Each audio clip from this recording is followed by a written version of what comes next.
Okay, welcome everybody back to our second panel of today. We've talked about geopolitics. Now we're going to look at the economic implications of some of those geopolitical events that people earlier were talking about. I'm Jill Rutter. I'm a senior research fellow at UK and a Changing Europe, and I'm delighted to be joined by three present panelists. On my immediate left is Jonathan Portes. Jonathan is Senior Fellow at UK and a Changing Europe and a Professor of Public Policy at King's College London. Former Chief Economist in the Cabinet Office, quite relevantly, as well, during a previous big international crisis. Not a causal connection there. On my immediate right is Stephanie Flanders. Stephanie is very well known to you as a big economic commentator, currently senior executive editor at Bloomberg and head of Bloomberg Economics. On my far right, Helen Thompson, Professor of Political Economy at the University of Cambridge. And we are hoping that we will be joined virtually by Rathin, Managing Director of the Overseas Development Institute, to bring us a perspective from if you like, beyond the West. We're having some problems connecting with him at the moment, so he's not there, but we hope he is going to join us. For people watching online, can I just say you have a superior experience to people in the room. You don't get the pastries, but you do get to see the virtual panellist. Unfortunately here, we just get to hear the virtual panellist when he joins us. But I'm going to kick off with actually where the last panel ended. So Mark Urban, who was chairing the last panel, said, and of course then there are all these issues around energy supply. Energy is back on the agenda very, very big time. Now, Rathin has joined us, I can confirm. Hi, Rathin. I've just introduced you as joining us. We're going to kick off with me asking Helen. Helen, I keep on getting asked to do panels about are we back to the 1970s, which I just think is a bit insulting because they think that I'm the only panellist they've had on who's old enough to remember the 1970s. But are we basically doing a repeat of the 1970s, or is this energy crisis a very different energy crisis from the 1970s? Well, I think that the basic phenomenon that has occurred, which is that we have energy-driven inflation, and as usual, energy-driven inflation produces food inflation, and then, at least in some sectors, actually fewer now than was the case in the 70s, you start to get demands for higher wages. That is a pattern that is recognisable from the 1970s. But the bottom line is this energy crisis, in my view, is like multiple times worse than the energy crisis of the 1970s. There are various reasons for that. The first of them is that in the 1970s, the supply of oil itself wasn't actually particularly short. What was going on was, beginning in war conditions, the Yom Kippur War, the supply of oil was geopolitically restricted by the Arab oil-producing states, and then later in the decade by the Iranian Revolution and the Iran-Iraq War. But this time around, there were clearly issues around the supply of oil before we get to the war, to Russia's war against Ukraine. And the bottom line reason for that is that for the 2010s, the world economy depended upon shale oil. Shale oil hasn't got the capacity to increase production in the way in which it did during that decade. The second difference is that this is a crisis about gas and coal. Particularly gas supply. In fact, you could argue, I perhaps would argue that the gas crisis at the moment is worse than the oil crisis. And that wasn't the case in the 70s. Gas was much less important as an energy source then than it has become now. The third reason why it's fundamentally different is because the 1970s energy crisis was a Western affair. The only countries that were really otherwise caught up in it were Japan, Singapore, Australia. So countries quite strongly allied in one way or another with Western countries. This is a crisis for the whole world, and particularly the fundamental thing that makes it different is the volume of Asian energy consumption, not just Chinese energy consumption, but particularly Chinese energy consumption. So you can see the prelude to the energy crisis most clearly, I think, last autumn in events in China, where China had to engage in electricity rationing on quite a significant scale, and the word went out that China's had to secure, the people in charge of energy in China had to secure energy by whatever means necessary. So that puts us in a very different world than the one that existed in the 70s. Well, that's a fairly grim picture.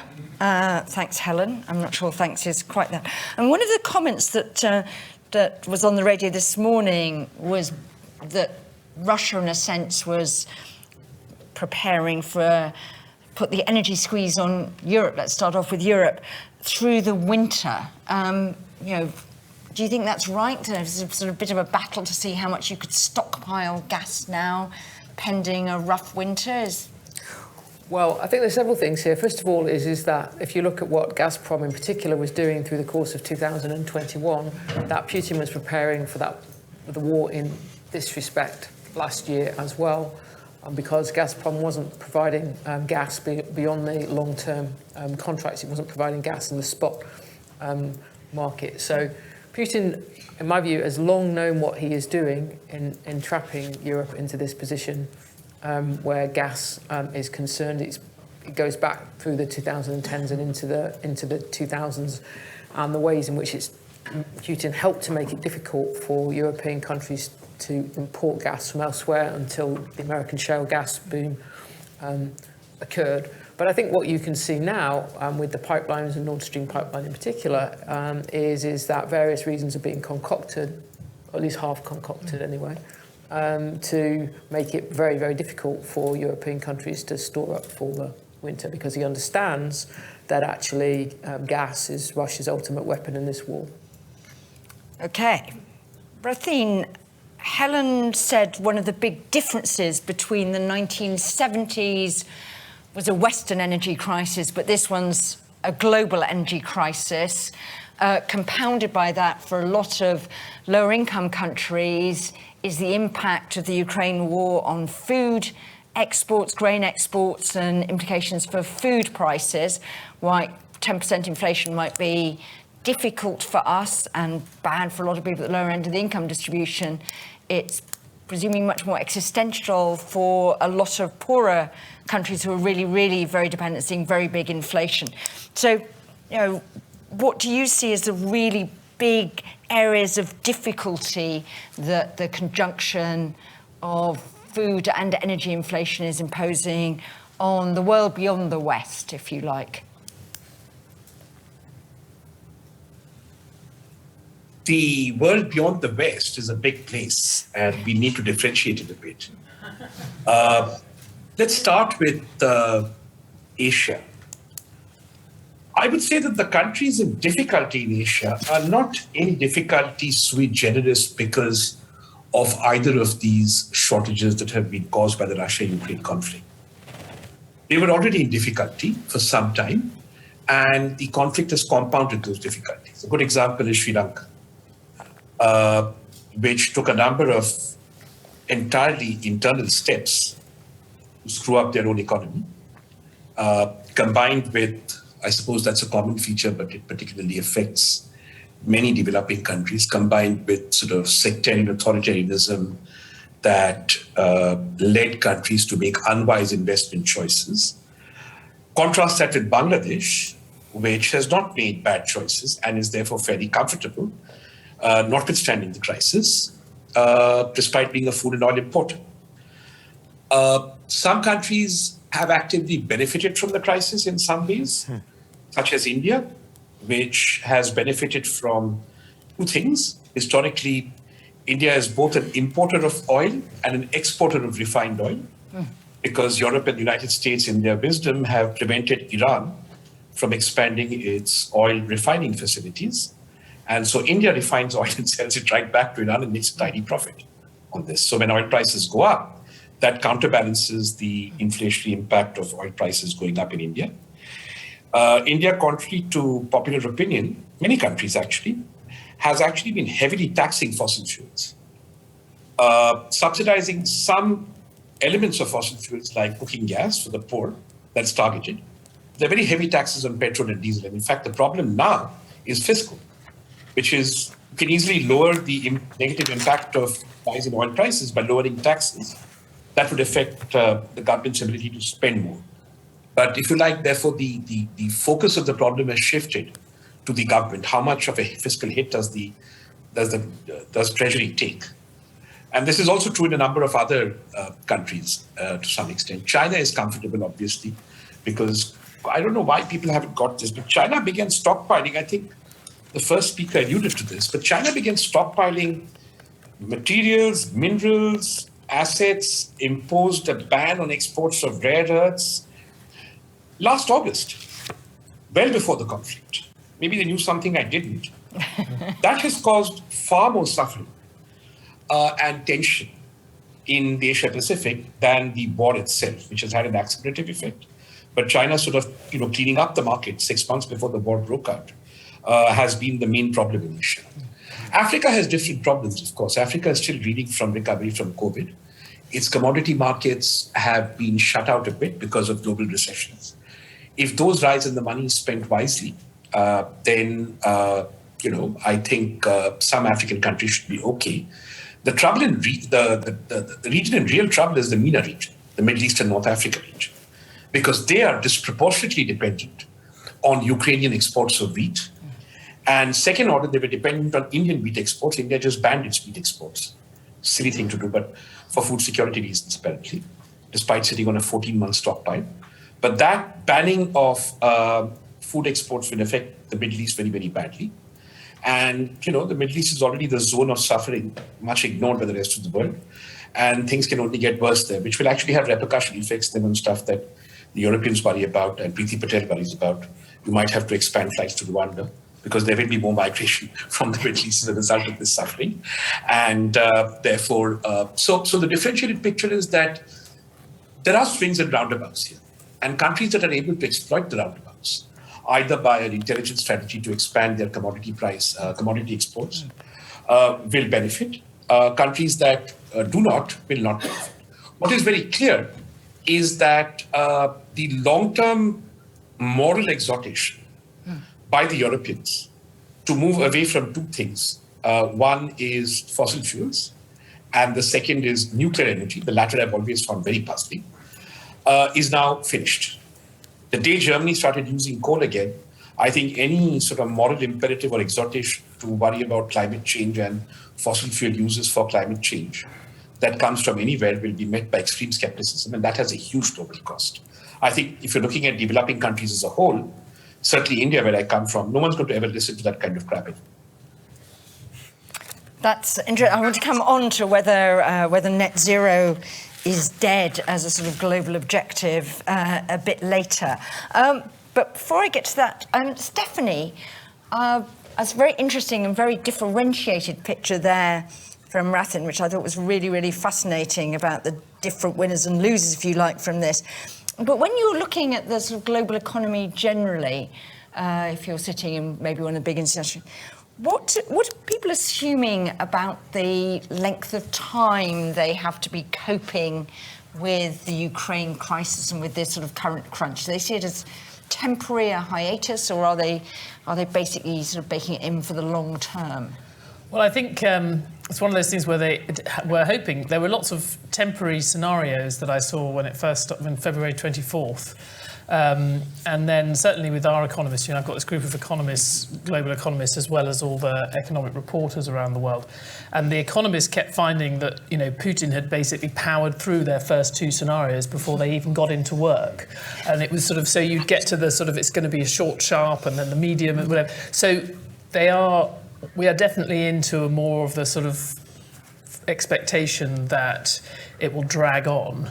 And I think the main question, which has already been highlighted at the start, is whether it gets ratcheted up with the sort of the so-called nuclear option that isn't a nuclear option, which is the Russians actually cutting off Europe or severely rationing the gas to Europe. And for all the reasons we've heard, that's quite hard to prepare for. I mean, it was one of those things where if Putin had cut off the gas in the last few weeks, there was, given the reduced demand for gas, we were looking at a relatively modest hit to the economy, but that assumed that you could replenish before the winter, which would obviously be a big question mark. So there is an assumption that if that happened, you immediately trigger a recession in Europe, and you've significantly worsened the situation that's already pretty tricky. We're already threading, from a market perspective and from a sort of global economist perspective, the path to a soft landing, to avoiding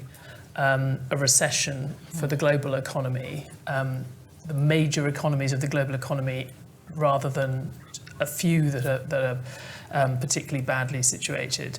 That line is getting narrower and narrower all the time, in part because so much of this crisis is about real stuff out there that can't be changed very quickly. Getting those wheat shipments out of Black Sea, or bringing Iranian oil supplies online.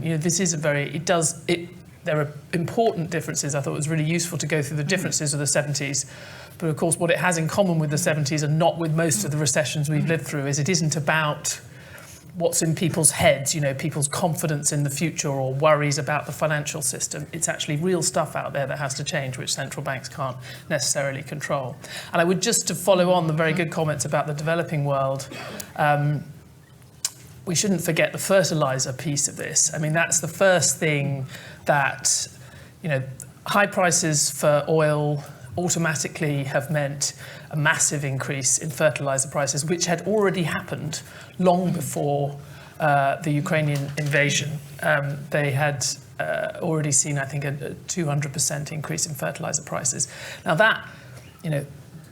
that's tough on the people who have to pay the prices, but what it's really doing is deciding who gets none. And who will get none is quite a lot of African countries, and they will be feeling the effects not this year, but next year and the year after, from not having that fertilizer. So I think, that's the sort of slow burn aspect that we shouldn't underestimate.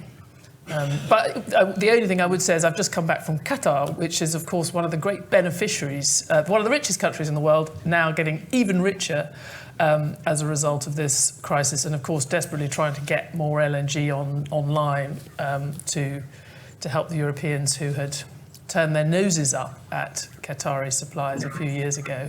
But there's great, as Helen knows, there's great limits to how much they can do in the next 3 or 4 years. Thank you, Stephanie. That's fertiliser reminder is very useful. Jonathan, I wanted to just come to you as part of this first round, maybe pick up a question that's come in. Reminder, post your questions on Slido and I will pick them up. It's a relatively uncrowded field at the moment, so get your question in now. Question from Yvonne Esterhazy, who's asked about David Frost's comments about Brexit not damaging the UK economy and disputing that. Let's not rehearse and go into a sort of head-to-head rebuttal of that. But I just wanted to ask you whether you thought Brexit had made it harder or easier for the UK to cope with this, if you like, much more troubled world economic picture that we're seeing now. We know some things like, we have much better gas LNG terminals than the rest of Europe, so we're not as vulnerable to that. We're not dependent on Russian pipelines to anything like the same extent, but equally not necessarily part of the European energy market, much harder to cooperate there. But has this made it harder or easier for the UK government to cope? I would say harder, but only at the margin. That is to say, not being part of the single market, not having the sort of mechanisms of cooperation that existed within Europe, make it somewhat harder, and we're seeing that in the sense that inflation here appears to be inflation here, as in all advanced economies, is primarily a global phenomenon, primarily driven by the sort of factors that we've just been discussing. But there's a sort of additional impact from Brexit on top of that, as our research that we recently published showed. So it's making it a bit more difficult. And then on top of that, I think there's a sort of additional layer of difficulty which comes not from Brexit itself, but by the way that this government has chosen to handle Brexit and the way in which that has poisoned our general relations with our European partners. And that needn't necessarily be the case, right? And but because of things like the Northern Ireland Protocol issue, it is currently making it more difficult than otherwise it would be. So there are two additional marginal ways in which it's harder. But to be absolutely honest, look, if we were still in the EU, we wouldn't be in a totally fundamentally different economic position now to the one we are in, I think. Helen, just wanted to come on to the sort of energy issues in the sort of West. US obviously can run its own energy policy, but we've seen sort of quite ambitious plans in the EU. You might, whether you think they're ambitious enough, to wean itself off Russian gas. How realistic do you think those sort of plans are? And what does it say for UK-EU energy cooperation? Is that a sort of important element going forward, and who's it more important for, UK and EU, if we're looking at a future where Russian gas dependence isn't the place you want to be as a consequence of some of the geopolitical issues we discussed in the panel before? Well, I think that it's basically extremely difficult for European countries significantly to reduce their gas dependency on Russia in anything, possibly even in the medium term and certainly in the short term. I mean, Germany's obviously in the most difficult position because it was the one major European country that didn't have any, and still doesn't yet have any, liquid natural gas ports. But the bottom line here is that there isn't sufficient supply elsewhere in the world to compensate for Russian gas. The only way of dealing with that problem then is for there to be a really significant reduction in gas consumption. And you can see the beginnings of that happening in Germany as they've moved, I think it was this morning, into level 2 of their, whatever they call their gas strategy, which will encourage industrial firms voluntarily to cut production down. It doesn't get to the actual rationing stage yet. But the inevitable corollary of reducing demand for Russian gas in Europe is reduced energy consumption in Europe, because there just isn't supply in the world to change that. I think we should also realise, though, that there's much less reduction of actual consumption of Russian oil in Europe gone on than looks, and part of that is the reason that we've, already heard, which is that Indian firms buy more Russian crude, and then it gets refined there in India and gets sold back as petroleum products back into Europe, and suddenly it doesn't count as Russian oil any longer, but it really is Russian oil. So actually there's a lot of shuffling around of supply going on, and lots of shuffling around of where the refining takes place that turns it into products like diesel. So the world economy can't do without much reduction, with very little reduction in Russian oil. We can simply reconfigure the supply chains around that. In terms of the potential for cooperation between the UK, or deeper cooperation between the UK and the EU going forward, I don't see any reason for there to be any Brexit reason not actually to cooperate. But the underlying reality is that all European countries are going to be in some kind of competition with each other for supply, regardless of whether they're in the EU or not within the EU. So when the German economy minister, Habeck, goes to Qatar to try to negotiate, as it happens unsuccessfully, a long-term deal for Germany, he's not going to negotiate it for the EU. He's going to look after German national interests in what is a German national emergency. And that, as we are right now, unless something fundamentally changes, that is the world in which we're living, in which European countries compete with each other as well as with Asian countries for liquid natural gas supply. And as we heard earlier, just because it got buried with lots of interesting facts, India is trying to limit wheat exports, or has in fact limited wheat exports. So that the sort of that same issue we had in COVID of the vaccine sort of grappling over vaccines, unfortunately, is now going to play out potentially over food and energy. National interest trumping efficiency and comparative advantage and things like that for the short run at least. Ethical behaviour. Yeah, no, we had a considerations. question about whether it was ethical for China to be stockpiling world maize supplies. I think somebody put in, I haven't verified this fact, that China has stockpiled 70% of world maize. I don't know whether anyone wants to come in on that, but a question about the ethics. I want to come to... It's been stockpiling people for years, so I don't know whether... I wanted to come onto net zero. I was going to do that later, but I'm going to do that so we can move on a bit from energy after that. Lots of questions coming in on net zero, some about the response, which is in terms of burning more fossil fuels. Ireland coming in for a bit of grief there, I have to say, to anyone watching in Ireland. But also Dilip suggesting that actually this will give Philip, shouldn't say that really, this will give extra impetus to some of the technological change that ultimately will get us off fossil fuels. We've got COP27 coming up at the end of the year. I think, an African COP as opposed to a Glasgow COP. I think some interesting thoughts in Africa that Rathin was talking about how fair was it to ask lower-income countries to forswear some fossil fuel supplies as a route to development when they really hadn't contributed that much to overall problem. Where do we think net zero now stands? Rathin, you were commenting on this a bit earlier. Do we think that it's actually the impetus, fairly weak impetus out of Glasgow, is now dead, or is there going to be a different direction? Where do you think we are? Well, I think the fact that Germany, for very good reason, I'm sure, for domestic purposes, has now reverted to using coal, that the anti-nuclear theologians in Europe, principally in Germany, I know that Strasbourg is trying to stop this, are contemplating going back to nuclear, shows very eloquently developing countries that fundamentally European countries or rich countries are not prepared to pay the price when the going gets tough in terms of trading off discomfort to their citizens to achieve the net zero target.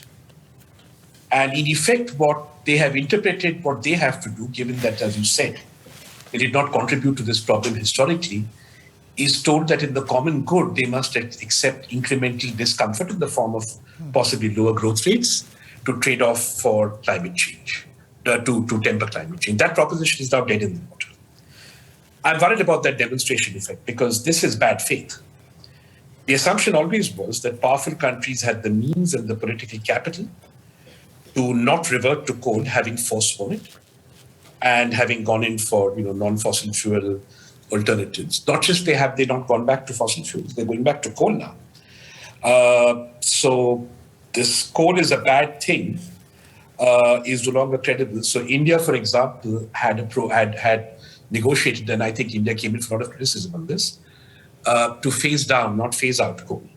It is now clear that Germany has not phased out coal, has no intention of phasing out coal, and will use coal the moment a minor discomfort to which it is occurs. That is, the way I put it politically, is that Germany is not willing for its people to wear overcoats to burn less coal.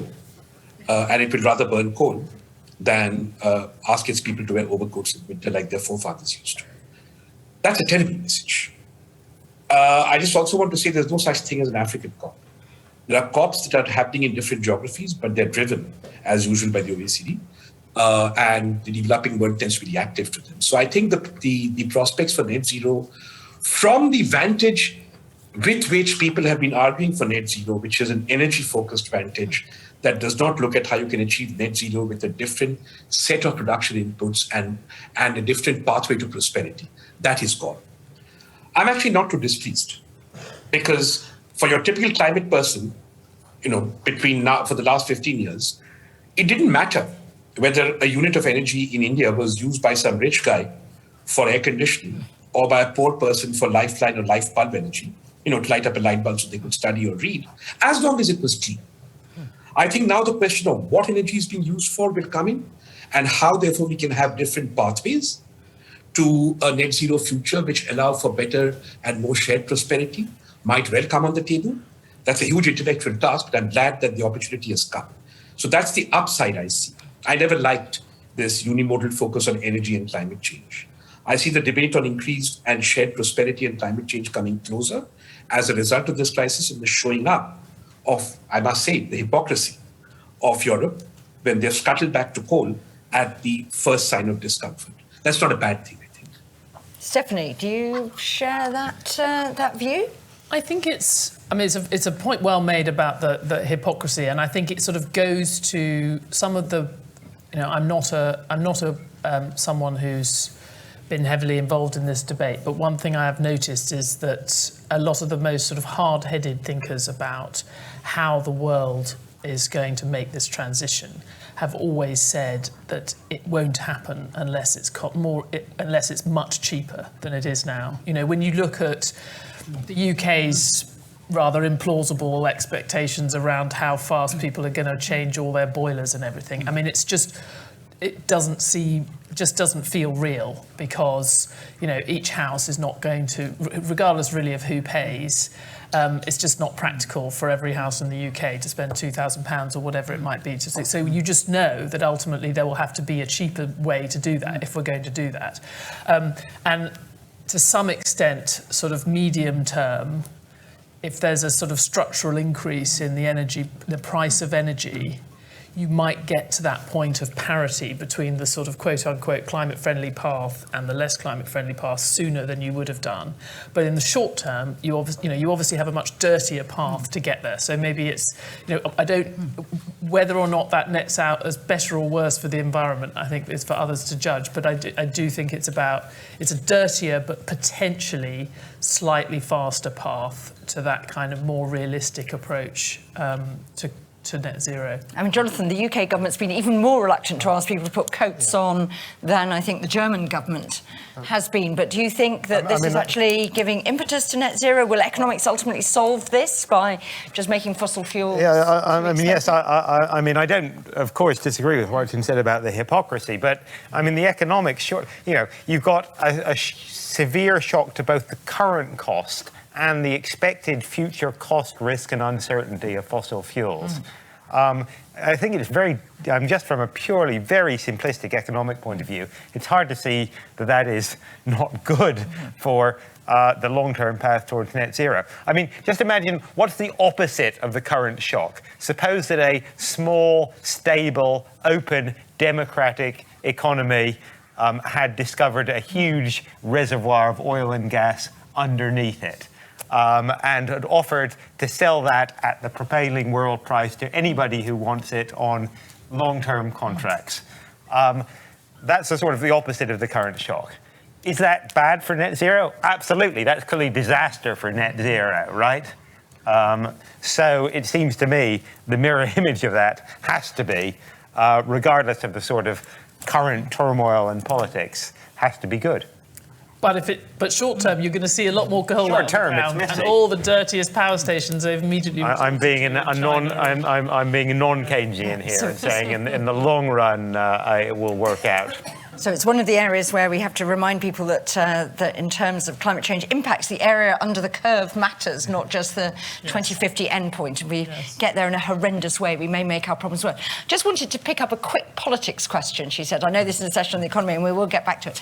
But Helen, you, I think, and David Runciman, when you were doing your Talking Politics podcast, now sadly demised, used to say this is going to be a decade of politics of climate change, and that was going to dominate. We've seen some climate impacts. We saw interesting results in Australia. Many of us never thought we'd see Queensland voting for Greens, I don't think. The emergence of the teals there because of wildfires and bad flooding. We've had the recent heat wave in India, which I think is a bit of a disaster scenario, one of the books about potential for action on climate change. Are climate impacts going to start changing domestic politics, do you think? The first thing, I should make a little bit of a distinction here. David thought it would be the decade of the politics of climate change, and I thought it would be the decade of the politics of energy. I don't think that these two things should be separated out from each other. I think it's actually pointless to try to think about climate change without thinking about energy, because you can't address climate change without fundamentally changing the energy system. So I think you can see that the climate aspects of it, it does have a political impact. Floods have a political impact. They have done, historically, and that they will continue to do so. I mean, look what happened to George Bush's presidency after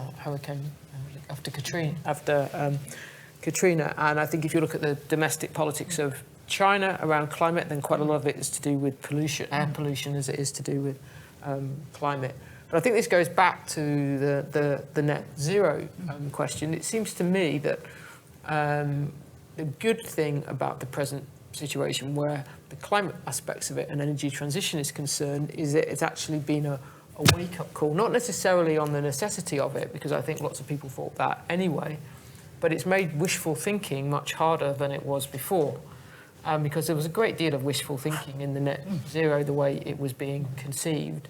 And the fact that it depends on technological breakthroughs about which nobody could have any idea when they were going to happen was not something that was being engaged with. So what not just the war, but the prior energy shock last autumn, I think, began to do, but the war has really solidified, is force politicians and policymakers, to try to think about energy across the board as a system problem. Is to say, now, that isn't at all to negate Rathin's very good point that there's a great deal of hypocrisy at play in the way in which Western countries have been willing to go back to coal so quickly. But in a way, that is also just like facing reality. The reality is there has to be a present tense fossil fuel energy strategy to deal with the supply problems around those three energies, and that will involve engaging with levels of demand, and there has to be a coherent strategy for the energy transition and trying to reduce our dependency upon fossil fuels. And the more realism that comes into both sides of this, the better that we will do. And I think the problem with net zero 2050 politics before the last 6 months or so, a bit more than 6 months, is that there just wasn't actually an engagement with the energy questions at the centre. If I could just add to that. Really interesting. If I may just add to that, just a sentence to add to that very important point that Thompson made. So what's going to happen now is that the countries that are in the major emerging economies that are in transition, India, Indonesia, I'm not yet sure about Latin America, South Africa is out of it, they've been given a deal, are not going to shut down their coal fire-up options. So the idea of its phase down was that we'd actually close coal mines. They will not close them. And they will keep them there to be used to handle short-term things. That's a takeaway from what Germany and Europe has done. And therefore, the sort of rather messy, immediate short-term future may be compounded in the future by messier short-term futures. There will be other crises. And the message we're getting now is coal is an option when there's a crisis, and we will keep our mines open. We will keep our coal plants open. Now, in a country like India, which has lots of legacy coal, once you keep them open, the cost-benefit analysis of moving to renewable energy becomes distinctly more unattractive. So we are going to have to work much harder and provide much more attractive deals. My next panel, another conference, is exactly about this. It's with the Church of England wanting to invest in renewables in India. And I said, well, your deals will have to become even more attractive because you just made coal more attractive as a consequence of this crisis. Okay, well, I'm going to move on from energy.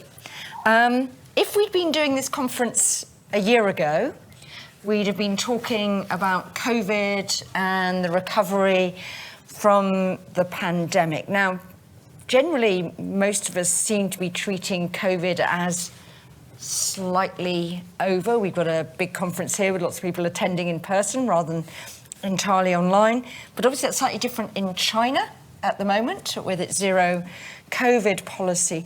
But I just want to ask Stephanie, maybe coming to you first, has the world economy adjusted, recovered from COVID? Where are the sort of still lingering COVID after effects to be seen? And has it actually restructured the economies in any significant way? Well, I think so. There's a lot there. There's kind of, what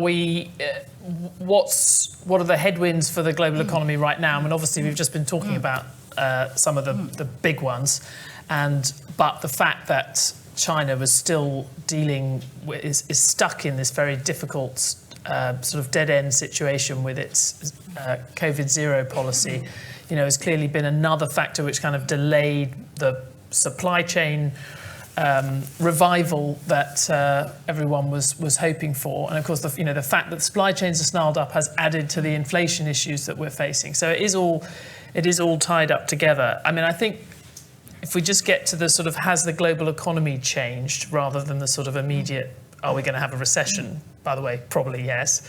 But has the global economy changed? I mean, I do think the combination of all the US-China trade wars, this energy and transportation shock that we're seeing coming out of the Ukraine crisis, and COVID altogether has changed the way companies look at these extremely complicated global supply chains.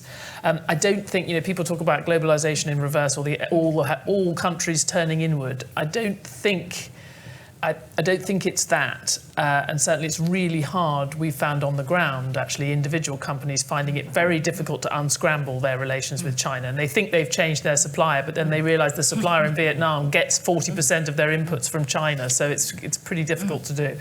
But we are seeing sort of a change in the nature of globalisation. It was really driven by trading goods until the global financial crisis. Then it's more or less, it's been easing up ever since then, really. But services and data that trade in services and data is still growing much faster than the global economy. So that bit of globalisation is actually still quite turbocharged. In fact, if anything, people are reaching for that more if they're paying more for their workers now at home.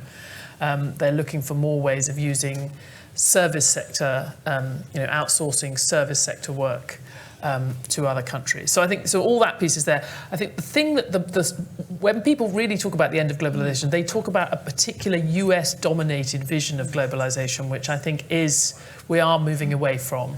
And the reason we should worry about that is it means organizations like the G20 that used to provide a way to navigate this new global economy with the big emerging market economies and the big developed economies, that's basically finished, at least for the foreseeable future. You've had in the summer that when they tried to meet a few months ago in Washington, there were these walkouts by half of the people because they didn't want to listen to Russia. Of course, there's no joined up G20 policy on the Russian invasion because Russia, China, lots of countries that haven't engaged in the Russian sanction regime are all in the G20. So I think, that's a change that's partly COVID, that's partly all these other, that's the US-China relationship. But some of the other things, I think, the sort of economic forces that are still driving closer integration and causing big companies to still have lots of complicated supply chains, I think that will still be there.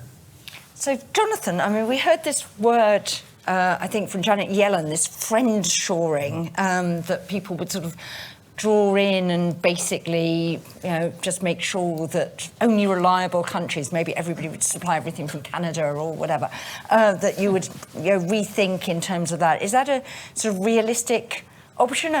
Following on from the geopolitics session earlier, are we going to see a sort of division of the world into the sort of China, Russia, Asia sort of bloc that supplies itself and a sort of, separate Western bloc that supplies itself, and the two would pull apart? Do you think that's a way things might go, or is that just totally... I don't find that particularly plausible, no.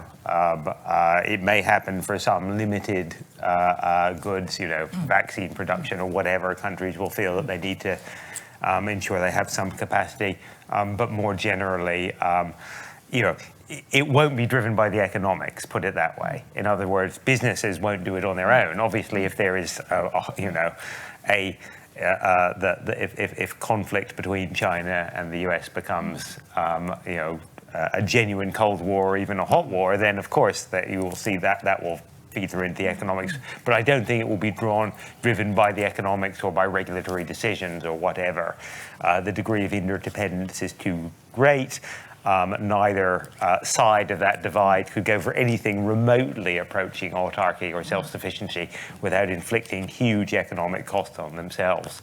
So it won't be driven by the economics, is the short answer. Rathin, how do the supply chain issues look from the sort of other end, the people supplying into the West, the people who do provide low-cost labour, which we've all benefited from over the past couple of decades?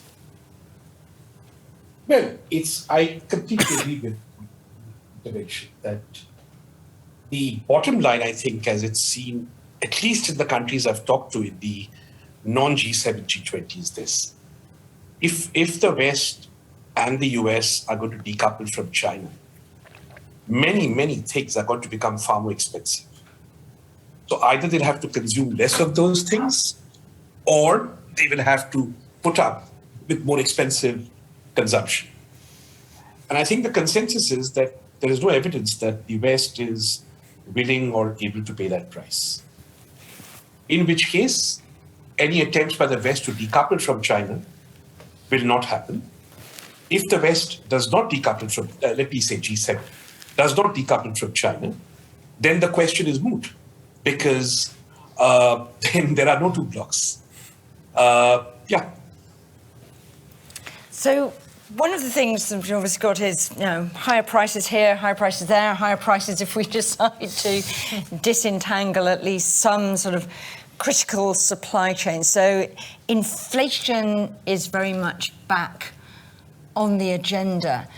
Helen, do you think, our policymakers are prepared to deal with inflation? This used to be an absolutely dominant theme when maybe even Jonathan first joined the Treasury a billion years ago, that inflation was the top economic problem. Things like unemployment, some ministers were perhaps foolish enough to say was a price worth paying for getting on top of it. Is inflation now back as a permanent feature, or is this really a product of temporary squeezes and as transient perhaps as central banks were thinking last year? Well, I think that this is quite actually a difficult question, because you've got to disentangle the question of whether high energy prices and consequently high food prices is going to continue, to which I think the answer is yes, unless you have severe demand destruction, which would mean we'd be in recession. From the question of, are they going to keep going up on a month-by-month basis such that it's actually inflationary on a month-by-month basis? Because if you look at the period of the world economy between 2011 and mid-2014, you actually have steady high oil prices, which is not something that had really happened before, not over that length of time. So the initial period in 2011 was inflationary, hence why the European Central Bank raised interest rates twice that year, but then stopped being inflationary. The world had to live with high oil prices. And I think that it's just really impossible to tell whether that's whether there are month-by-month increases likely to materialise over the next year or so, and that's partly to do with not knowing where, if and when the war is going to end, and on what terms. And I think it's also to do with how China grapples with its zero COVID policy, because China's policy is definitely acting as a brake on oil prices at the moment. I would say generally that policymakers and central banks in particular, they're obviously not all central banks, like Bank of England wasn't independent in the late 70s and the early 80s, dealt with the inflation last time by high interest rates. And actually in the British case for a bit of time anyway, with allowing sterling really to appreciate as a currency. But that option isn't really available this time. I think it'd be very hard for any country to engineer an appreciation of their currency given the strength of the dollar at the moment. And there's so much debt in the world economy in all kinds of different ways that high interest rates aren't actually an option. I mean, again, I don't think anybody really knows where the ceiling for interest rates will be, but I don't think it's very much higher than what that they are now without causing a whole set of other difficulties. And then the other thing that happened to bring inflation down last time was actually the big tumble in oil prices that began sort of from 1982, but was really accelerated through 1986. So the energy causes of inflation went away last time, and they went away because significant new oil output came from North Sea and from Alaska.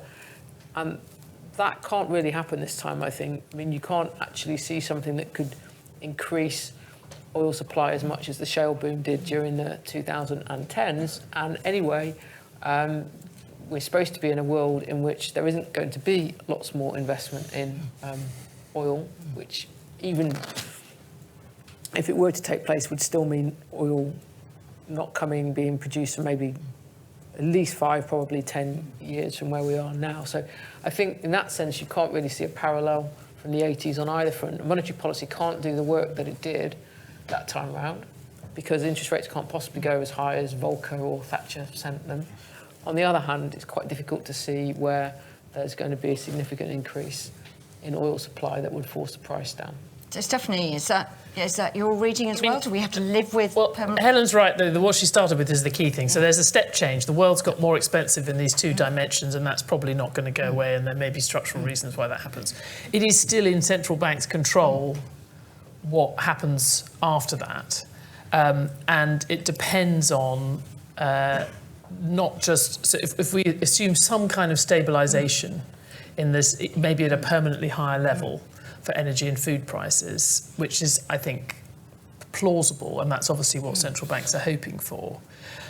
You still have to have people be convinced that central banks are going to be successful and that this is going to be transient. In their heads, they have to be sort of not necessarily holding out for the full price, or the full wage increase, or if they get, maybe they want a bump this year which reflects this, but they might accept a hit later down the road. They might just take a 1-year sort of compensation settlement or whatever it might be. That depends on, that depends on us still being in this post-80s world where inflation is the number one thing that you want to control. In the 70s, when you look back, and actually the inflation was creeping up through the 60s and the 70s, and you look back at the contemporaneous archives, they thought the same thing then. Every year they thought it was going to go back because there'd been very low inflation post-war, and they just thought it was going to, they had that in their head, so they'd gone back, they kept thinking, oh, this is just going to be temporary. And it's chastening people who have gone through the archive. I know people who are working on this at the moment, that it's just all the same things. Well, it'll all come back, this is just temporary. So I do wonder, if you looked at how policymakers have responded in the last year, you would not conclude that inflation was still the number one thing that we were worried about. It's quite the opposite. We've had at least 10 years of inflation being too low.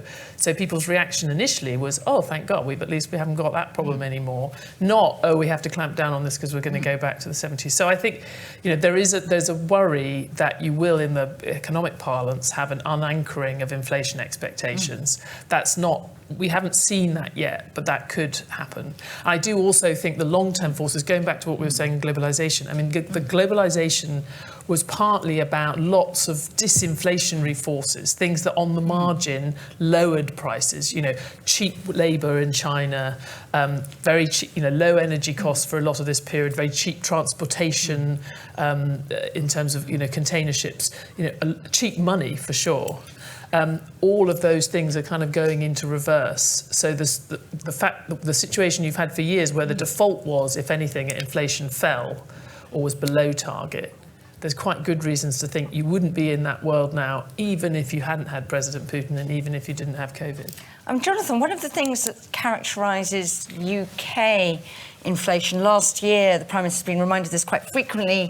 He was talking about the need for labour markets to adjust. We needed a high-wage, high-growth economy.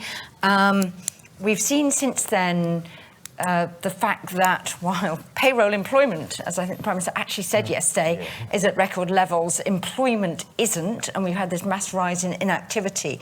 Have we got a labour market problem that's adding fuel to UK inflation? Seen the Great Resignation in the US, but maybe that's slightly different. I mean, we have a labour market problem relating to the growth in inactivity, which has been higher here than in most other countries. That is an economic problem. It's probably more of a social problem, actually, because of lower income people being squeezed, not returning to the labour market and not having adequate pensions, possibly moving on to disability benefits. We've been through all that before. It was a disaster the last 2 times round. We don't want, from a social point of view, and to a lesser extent, from an economic point of view. I'm not convinced that that's a huge macro labour market problem.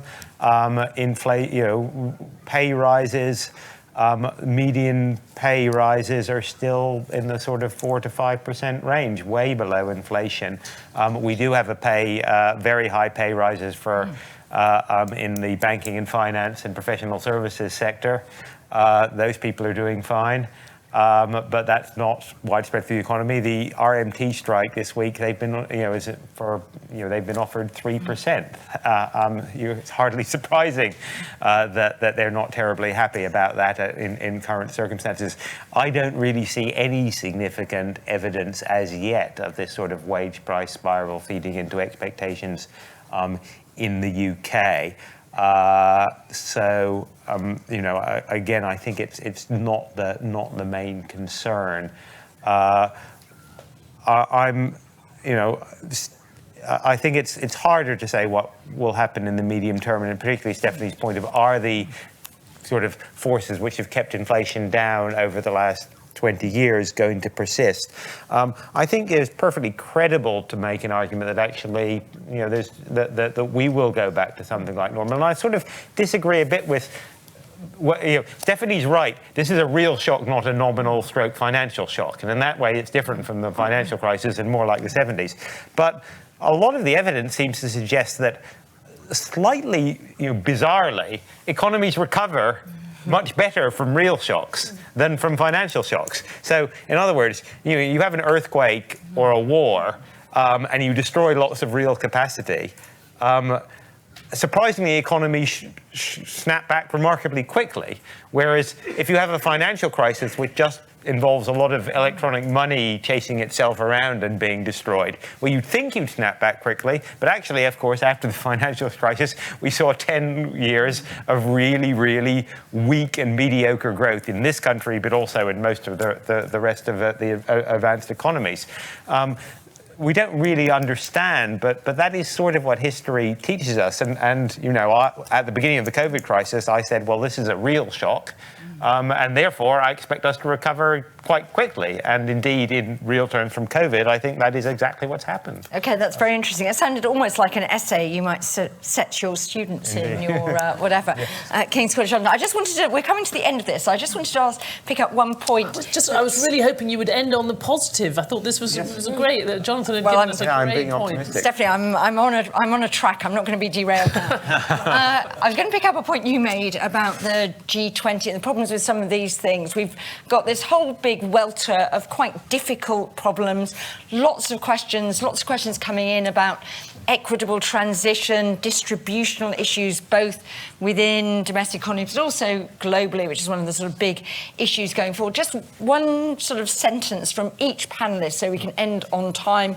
Very aware of the previous panel ending exactly on time. Do we need to reboot the institutions we have for international economic governance? Are the sort of, Bretton Woods institutions, World Trade Organization, are they going to work, or do we have to have a world where actually we just have to assume that they're a bit non-functional? Rathin, do we have good enough global economic governance? Is there anything we can do to improve it? Well, as Mahatma Gandhi said about Western civilization, it would be a very good idea. I don't think we ever have had good economic institutions for global economic governance. The UN system doesn't do the trick. The World Bank is a bank, and banks, with respect, are limited in their transformative possibilities. And the IMF is simply a mechanism to make sure that people don't fall permanently into balance of payments difficulties. The idea that you can coordinate global intervention, I think, is extremely limited. We will have to see whether we can cooperate across Westphalian borders better. I want to make one point about inflation, then I have to run. I apologize to the audience. I have a back-to-back meeting with the Church of England. You can't keep people in holy orders reading. So the point I wanted to make is I think banks, central banks and economic regulators will have to start looking at relative prices much more carefully. Simplistic theories of macroeconomic change based on changing interest rates are not going to work. I'll give you an example. If food prices go up, but people spend less discretionary consumption on services and on downstream products, then inflation does not go up. Can policy make that happen if high food prices are given? I think we will have to start calibrating economic models to do that far more than we're doing at present, because the real problem today is stagflation.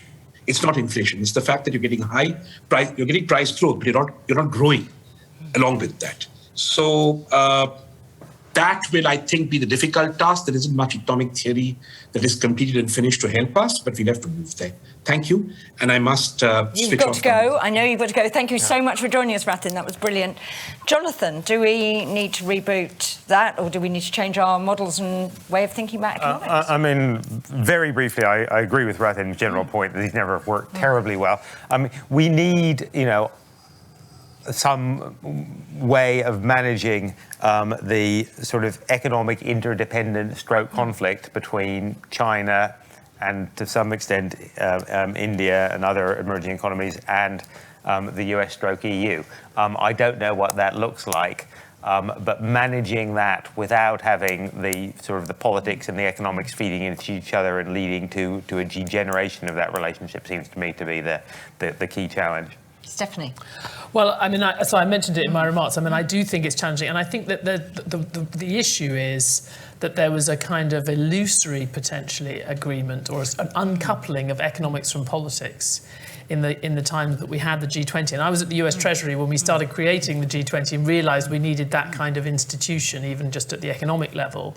But I think it was sort of its time that we thought, well, we can disagree on all these basic political models. China may not be a democracy, but we can all agree that we're moving towards this kind of open market system.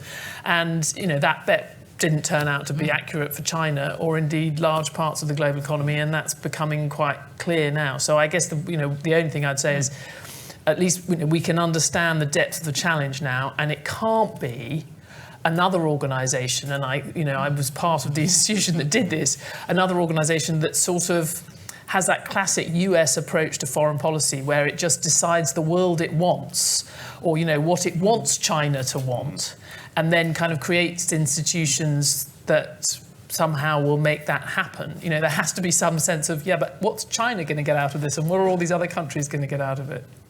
And Helen, final word. Well, I think if you looked at last autumn, you could actually see some areas of cooperation between the US and China, even though Biden hadn't completely repudiated his predecessor's strategy towards China. You could even see actually coordination between the US, China, India, UK, South Korea, I think as well, over releasing oil from their national strategic petroleum reserves. And that was quite a moment, I think, and not particularly remarked upon at the time. But this is what I think the war has changed. It's changed the geopolitics of the US-China relationship because China is now in a closer axis with Russia than it was prior to the war. And China's choices over consequences have been transformed, I think, on a number of levels by the war, both its options in relation to Taiwan, but also how it deals with Russia over a set of financial issues, including the possibility of what currency payments from China to Russia are made. So that, I think, is what makes it really harder, and that is what the world we now live in, is the bits of things that were in place for increased US-China cooperation, I think, have been taken away, or at least made much more complicated by the war. Okay, that's, I'm afraid, a depressing, I think, point to end. I should have clearly ended 5 minutes ago, but I thought it was a really interesting set of answers nonetheless. So thanks very much to Rathin. Roy's had to go off, but thanks very much to Jonathan, Stephanie and Helen for giving us that. only announcement is lunch is served where you went for coffees and pastries if you were around earlier. Back at 1:30, where we're going to be talking about the EU. What's that? Anyway, so come back.